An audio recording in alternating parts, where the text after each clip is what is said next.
Sa buhay natin, mayroong isang mamahalin, sasambahin.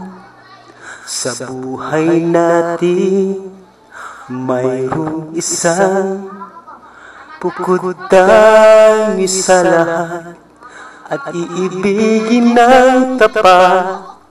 Ngunit sa di sinasadyang pagkakataon at para bang ika'y nilalaro ng panahon, may isang nakikilala at sa unang pagkikita may tunay na pag-ibig na nadarama.